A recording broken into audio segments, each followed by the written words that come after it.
BBC One this New Year's Eve. Have I Got News For You? Review the year at 10:30. There's an embarrassing moment when John Prescott forgets to remove the cover from his new swimming pool. And it's your New Year's Eve party at 11:15. Here we are, in Elton John's downstairs toilet. See in 2002 with BBC One.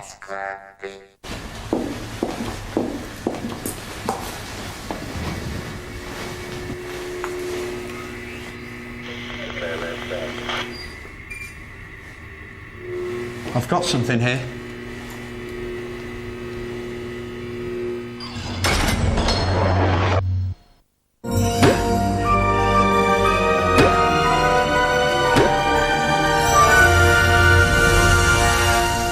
This is BBC One, now at 10:15, the news with Hugh Edwards. A new dawn for Europe with a brand new currency for millions.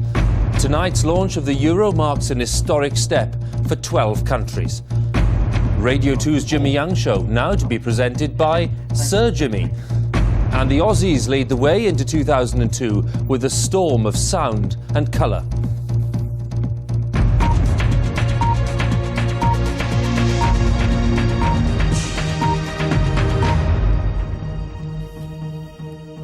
Good evening. Europe's new currency has already been launched in 2 countries. The rest will follow within the next couple of hours. The launch of the euro is the dawn of a new age, according to the European Central Bank, as 12 countries take the plunge.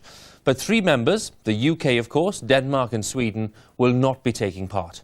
As leaders focus today on the historic step being taken tonight, banks and firms have been concentrating on the massive logistical task. Let's go live now to Brussels and our correspondent there, Justin Webb. Justin, after all the talk, all the planning, it's finally happening. It is finally happening, and we're right in the middle of it here. I hope you can hear me above the hubbub, and I hope you can see behind me the growing numbers of people who are here for a sound and light show, which is going to start in about a quarter of an hour's time. Just the latest of the ceremonies marking the beginning of the euro. And as you say, this is a ceremony marking a beginning which takes place here in about 45 minutes. Elsewhere, it's already started in Finland and in Greece, where the Greek Prime Minister has already been pictured. There he is, next to a cash point, a rather ceremonial cash point, not one in any old street, with his euros just brought out of the cash point within the last few minutes. So the euro is now in use in at least 2 countries in the eurozone. But the celebrations have been going on all day. They started officially right around Europe this morning. The Pont Neuf in Paris, one of the best-loved bridges over the Seine, lit up this evening in celebration of a milestone in European history. Not all today's events have looked as solid. The euro climbing the side of a Brussels building seemed a touch wobbly. And at Frankfurt in Germany, land of Beethoven and Bach, the musical offering was more akin to the Eurovision Song Contest. Still, it was enthusiastic, and it caught the mood this evening in Europe, which is one of genuine optimism and pride. If you look to the future, this brings a sense of identity that will change all the European environment. And it is a political project, isn't it? This is not an economic. This is a pure political process. That enthusiasm has proved infectious. Though at a Euro Information Centre in Brussels, it was the practical benefits of the single currency that caught people's imagination. It will be easy when you go from one country to another. You will not have all the foreign currencies, so it's much more easy.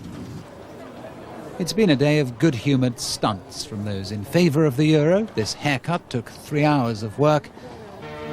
And from those not so sure. In Lower Saxony in Germany, they put on an impressive funeral service for their Deutschmarks. Across the continent this evening, the truth is hitting home. The old Europe is passing away. The point is that a currency is not just coins and notes. It has a psychological presence, an emotional pull, as these people would testify. And what is happening now is that national currencies, national symbols are being put aside, and a European symbol is being substituted for them. That is why this is such a huge event for everyone taking part. Hugh. All right, Justin, in Brussels, thanks very much for that. That was the view from Brussels. But what about the homes of the Mark and the Frank? Russell Hayes is in Frankfurt at the European Central Bank. Ben McCarthy is in France, in Perpignan. Ben, all the concerns that the French have expressed in recent years, are they melting away today? Well, I think so, Hugh. I think they're just resigned to it now. They've known about it for so long. They've seen euro prices in the shops next to the franc for more than a year.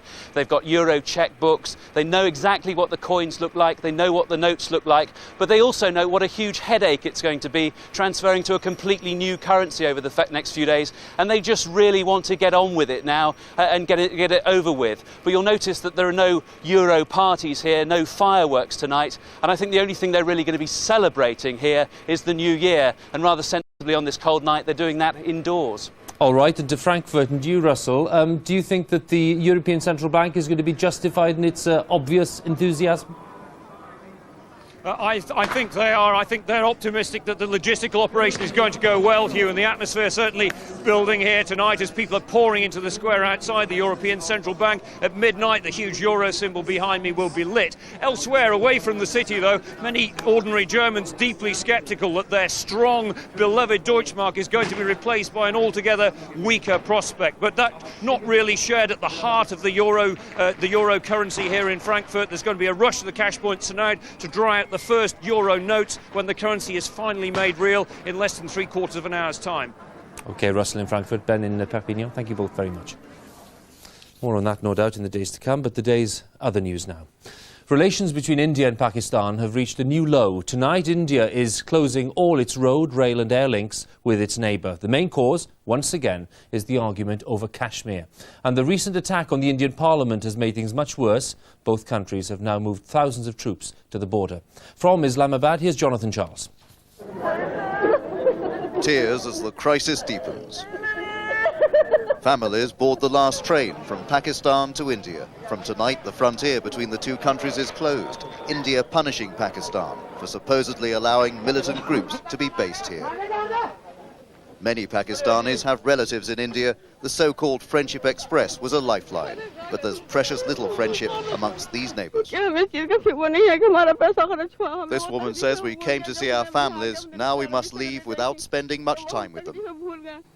Pakistan's president, meeting senior politicians, is trying to diffuse the tension. Pervez Musharraf hopes the arrest here of a militant leader branded by India as a terrorist will help. Hafiz Mohammed Saeed and his group want independence for Indian-administered Kashmir. They're accused of attacking the Indian parliament 2 weeks ago. India's foreign minister hints the arrest could lead to talks. If this information is confirmed, then it is a step forward in the correct direction.